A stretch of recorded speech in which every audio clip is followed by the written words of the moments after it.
ఎవరు లేరు.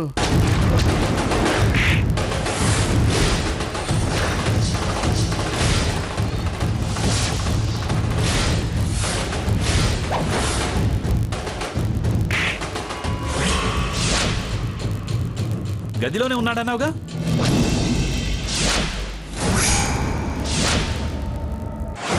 ఇది మరీ బాగుందే. ఇందాక నువ్వేగా చెప్పావు.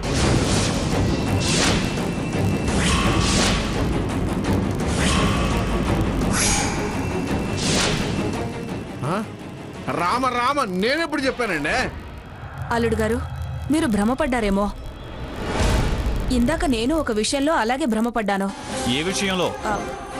నగల విషయంలో. సాకేత్, కడుపులో భయం, మనసులో అనుమానం ఉంటే ఇలాగే భ్రమపడతారు. సరే, అరిచావు, పిలిచావు, చూసావు, ఏమి లేదు కదా అక్కడ. పదరా, పద. అమ్మ సీత, పద వెళదాం.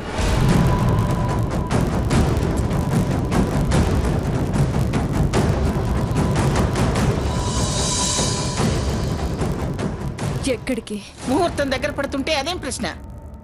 రా వెళదాం. నేను రాను.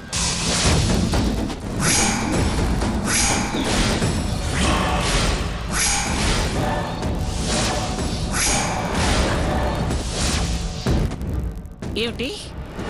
నేను ఈ పెళ్లి చేసుకోదలుచుకోలేదు.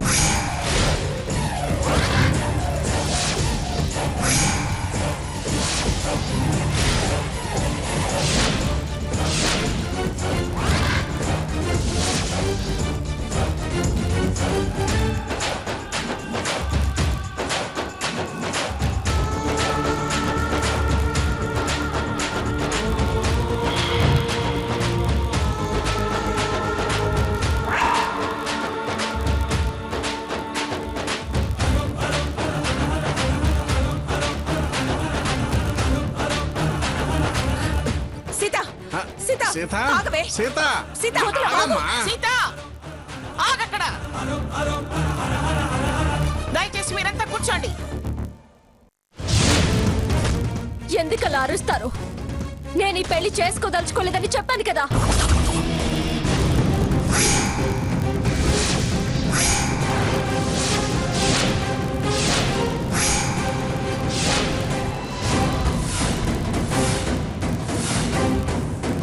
మీతో సంబంధం ఖాయమైన దగ్గర నుంచి నిమిషం ముందు దాకా పెళ్లి ఆగిపోతుందేమోనని ప్రతి క్షణం భయపడుతూనే ఉన్నాను. అలా తలొంచి మీ మాట విన్నాను గాని ఇప్పుడితని చేసుకోవద్దు అనే నిర్ణయం తీసుకున్నాక మీ పెత్తనం కింద పడుండాల్సిన పని నాకు లేదు. ఇంతకాలం అనిపించని పెత్తనం ఇప్పుడే కొత్తగా అనిపిస్తుందా? నీ మనసులో ఏదో దురుద్దేశం ఉంది. దాన్ని కప్పిపుచ్చుకోవడానికి ఇలా కొత్త కొత్తగా అర్థాలు తీస్తూ కొత్త కొత్తగా మాట్లాడుతున్నావు.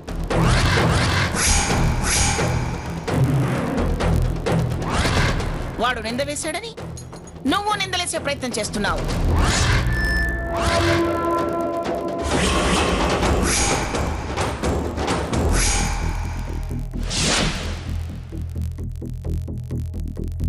వాస్తవాల్ని అర్థం చేసుకోకుండా మాట్లాడుతున్నావు సీత.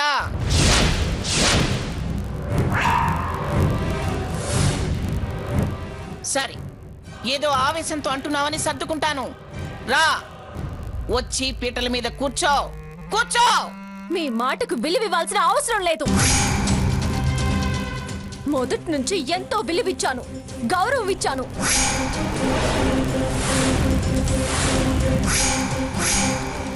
మర్యాద కూడా ఇచ్చాను.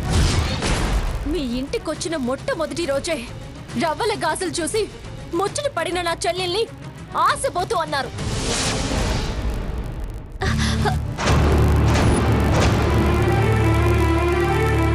బంగారం వజ్రాలు చూస్తే కళ్ళు బయర్లు కమ్ముతాయా? ఏ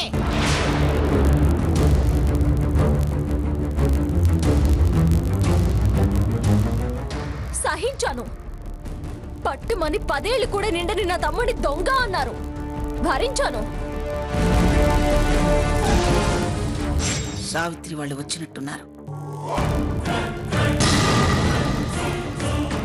మా అక్క మీద ఒట్టేసి నేను వాచ్ తీయలేదు.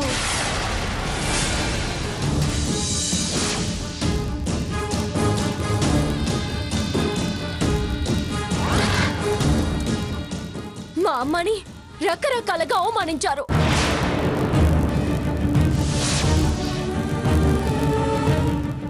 మా నాన్నని అనకూడని మాటలన్నీ అన్నారు.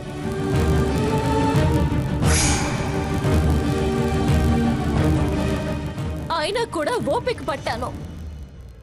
మీ మనవడు సర్వం నాకు గ్రానీనే అన్నాడు. ప్రేమిస్తాళ్లే అన్న చిన్న నమ్మకంతో ఎన్ని రోజులు నేను మౌనాన్ని వహించాను.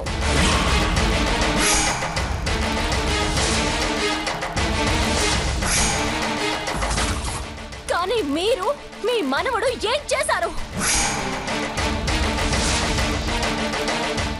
మాకు ఒకప్పుడు కాకపోతే ఒకప్పుడైనా విలువిచ్చారా? చాలా సార్లు మీ కాళ్ళు పట్టించుకున్నారు.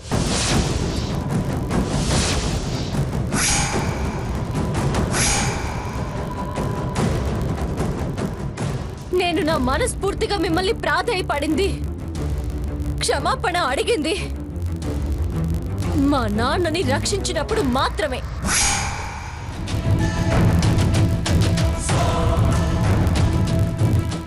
ప్రతిసారి నా మనసు చంపుకునే మీకు క్షమాపణలు చెప్పాను.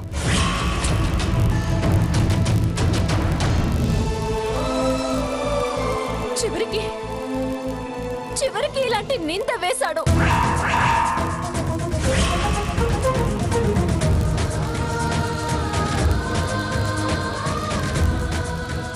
అసలేమనుకుంటున్నాడు మీ మనవడు?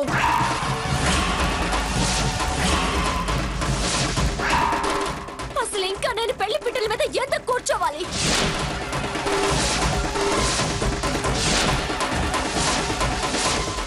ఏ నమ్మకంతో మీ మనవడితో జీలకర్ర బెల్లం నా నెత్తిన పెట్టించుకోవాలి?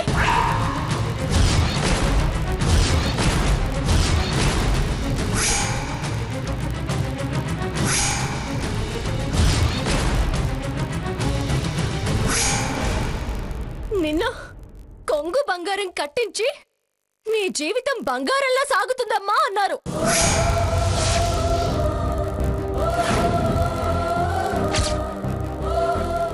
ఇదేనా ఏదైనా బంగారం కావడం?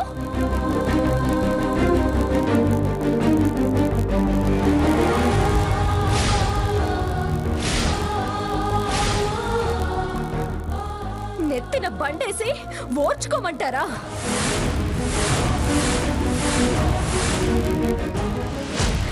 ఇంకా నాకు ఓపిక లేదు.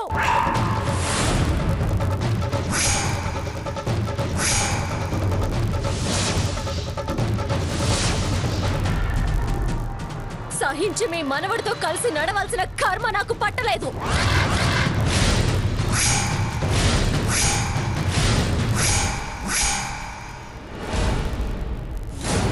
ఆస్తి పాస్తుల మీద ఆసుంటే తలంచాలి. నాకు వాటి మీద వ్యామోహం లేదు.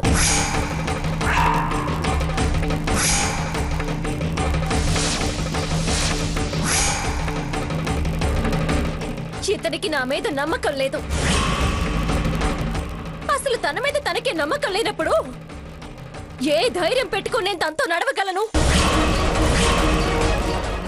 అందుకే నేను ఈ పెళ్లి చేసుకోదలుచుకోలేదు.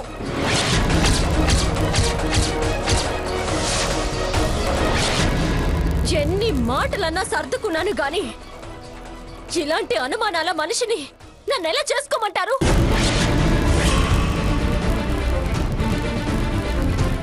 దేనికి చేసుకోవాలంటారు? ఏ సుఖ సంతోషాలు ఆశించి చేసుకోవాలి? పెళ్లికి ముందే ఇంత పైశాచికంగా హింసించేవాడిని చేసుకునే ప్రసక్తే లేదు. చేసుకుని ప్రతి క్షణం నరకం అనుభవించాల్సిన కర్మ నాకు పట్టలేదు.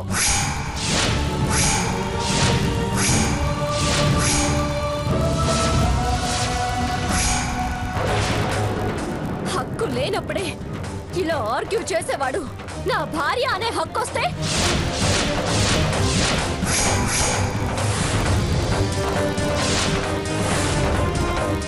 సీత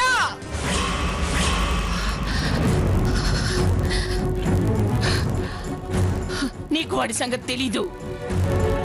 నీకు వాడి సంగతి తెలీదు.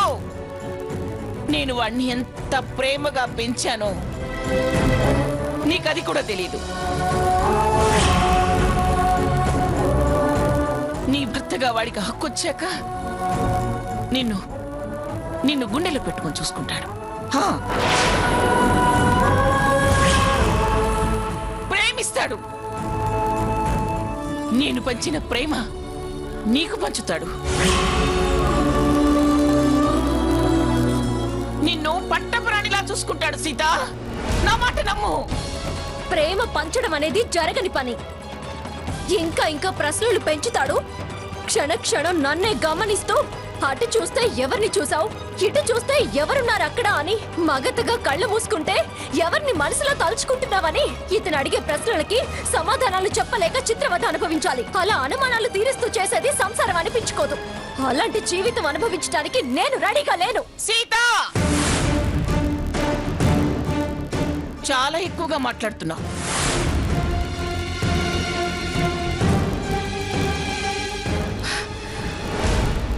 వాడి గురించి నా గురించి చాలా తప్పుగా అర్థం చేసుకుంటున్నావు.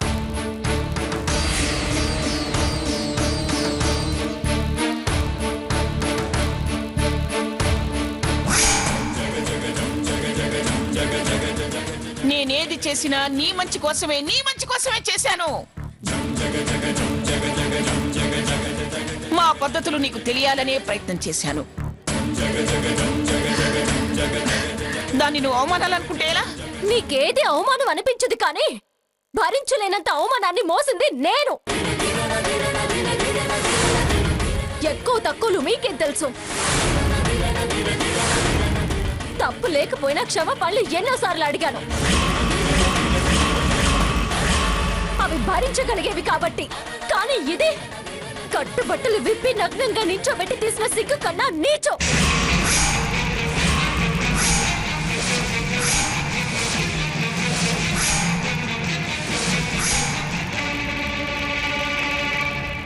అది సహించలేను.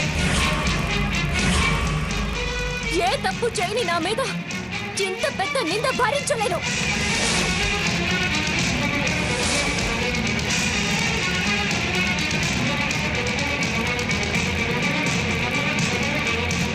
క్షమించలేను కూడా. ఇస్తున్న విలువల్ని, వస్తున్న విలువల్ని నీ చేతులారా నేలపాలు చేసుకుంటున్నావు సీత.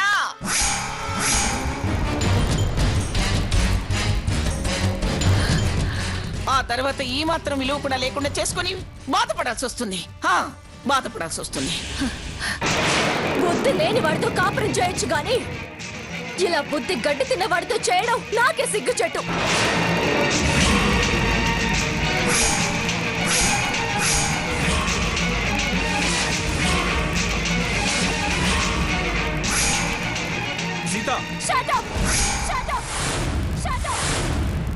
సీత, నువ్వు బాగమ్మా. బుద్ధి లేని వాడితో కాపురం చేయొచ్చు, గాని ఇలా బుద్ధి గడ్డి తిన్న వాడితో చేయడం నాకే సిగ్గు చెట్టు.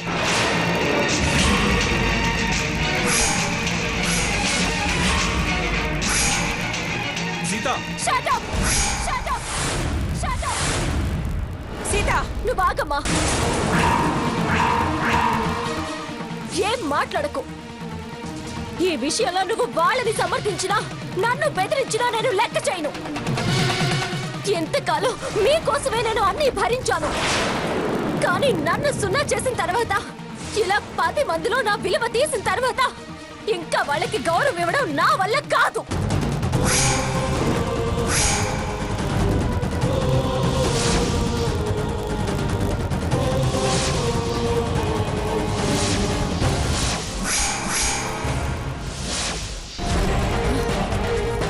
గుణగణాలకి విలువివని గుణం తక్కువ వాళ్ళ వీళ్ళు.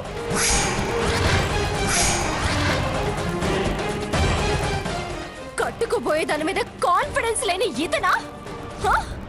నాకు క్యారెక్టర్ లేదనేది? అసలు క్యారెక్టర్లెస్ ఫెలో ఇతను. ఇండివిజువాలిటీ లేని ఈడియట్.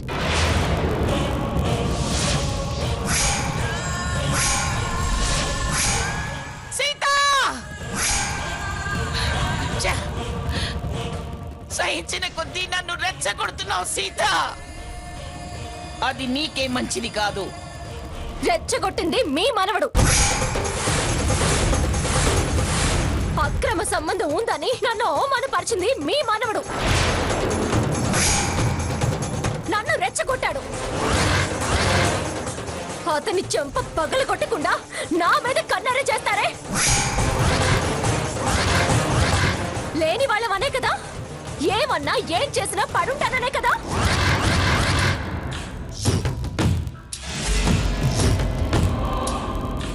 పడుంటావని కాదు సీత,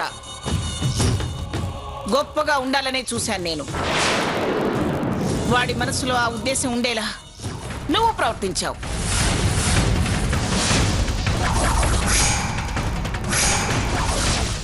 అందుకే వాడు అలా చేశాడు. నిన్ను నువ్వు సరిదిద్దుకోకుండా వాడినంటావే.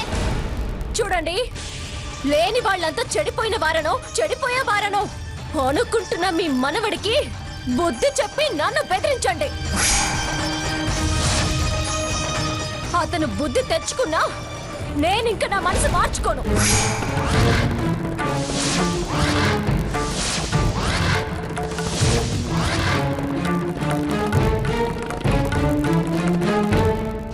ఎందుకంటే అతని మనస్తత్వం ఊహించుకుంటేనే నాకు భయం వేస్తుంది. మరణాన్నైనా నవ్వుతూ ఆహ్వానిస్తాను గాని ఈ పెళ్లికి మాత్రం అంగీకరించడం కష్టం.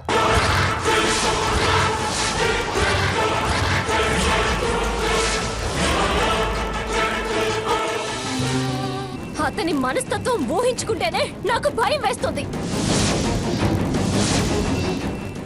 మరణాన్నైనా నవ్వుతూ ఆహ్వానిస్తాను గాని ఈ పెళ్లికి మాత్రం అంగీకరించడం కష్టం.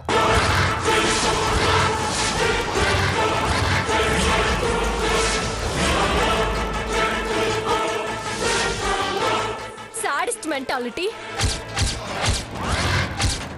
చాదస్త ప్రవర్తన, మనసు అనేది లేని మనిషిని ఇప్పుడే పూర్తిగా అర్థమైంది. సీత,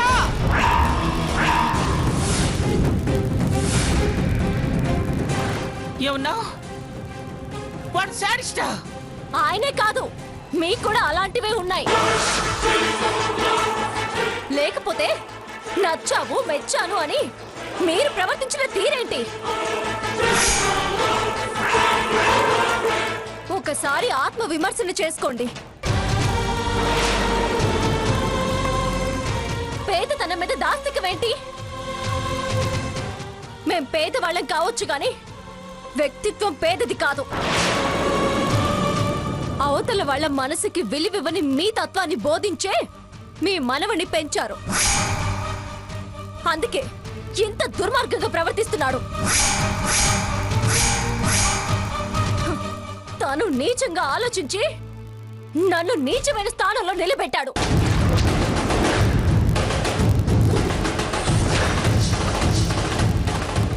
నేను మానసికంగా చచ్చాక ఇంకా పెళ్ళేంటండి?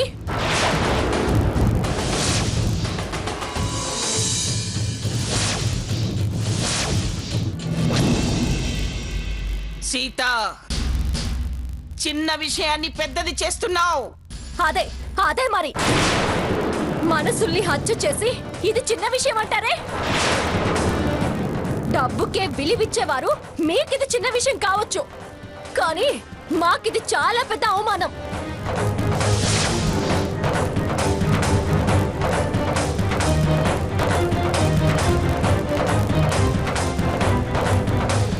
అభిమానం ఉన్న వాళ్ళు ఎవరు భరించలేని అవమానం.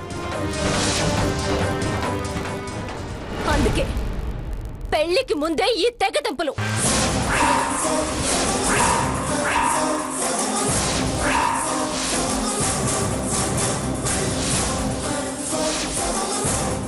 చాలమ్మా, చాలు. ఈ సంబంధానికి మీకు ఒక నమస్కారం, శతకోటి వందనాలు. నన్ను వదిలేయండి, నా దారి నన్ను వదిలేయండి. అది కుదరని పని.